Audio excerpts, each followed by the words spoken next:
आजकल बहुत सारे ऐसे प्रवक्ता आ गए हैं, वक्ता आ गए हैं, जिनको न शिव पुराण का ज्ञान है, न भागवत का ज्ञान है, न उपनिषद का ज्ञान है। जो मन में आता है वो बोल देते हैं। क्या विडंबना है। आजकल ऑनलाइन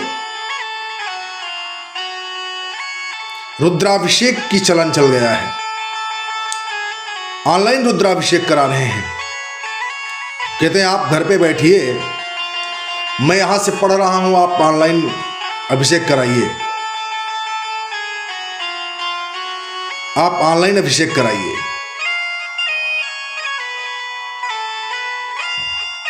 ऑनलाइन अभिषेक कराने से आपका लाभ है? नहीं। जब तक आपके घर में आचार्य नहीं आता, आचार्य आकर के आपकी पूजा नहीं कराता। गोस्वामी जी ने भी लिखा, सन्मुख होए जीव मोहि जबहि।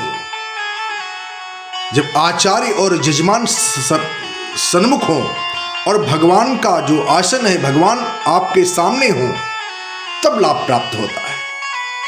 भागवत तो कथा तो हम ऑनलाइन भी सुन सकते हैं। जब हमारे घर ब्राह्मण पूजा कराने आता है, अभिषेक कराने आता है, तब ब्राह्मण का वर्ण होता है।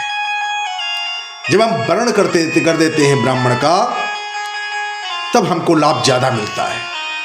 ऑनलाइन में आप किसका वर्ण कर देंगे?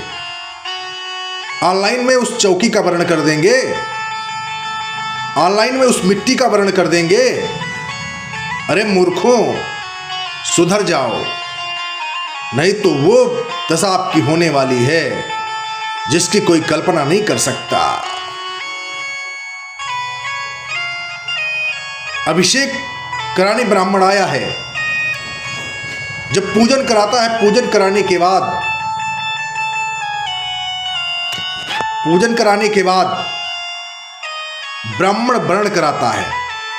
यजमान ब्राह्मण के मस्तक पर तिलक करता है और तिलक करने के पश्चात उसको कुछ द्रव्य दक्षिणा दे करके प्रणाम करता है। बिना ब्राह्मण वर्ण के कोई भी अभिषेक कर लीजिए, कोई भी पूजा कर लीजिए, आपकी पूरी होने वाली नहीं है। पूजा तब पूरी होती है जब हम श्रद्धा के साथ घर में पार्थिव शिवलिंग का निर्माण करके श्रद्धा के साथ भगवान की पूजा करते हैं।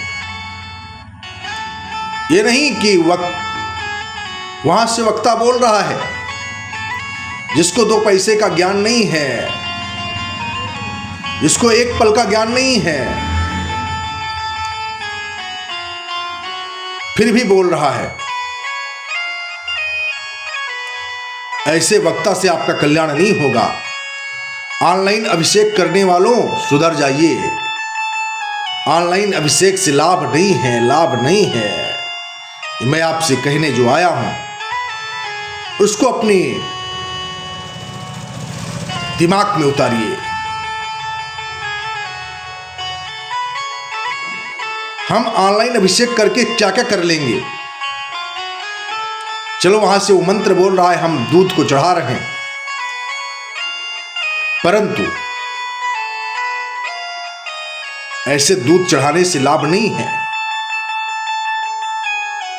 सन्मुख होए जीव मोहि जबहि, जन्म कोटि अगनासहि तबहि।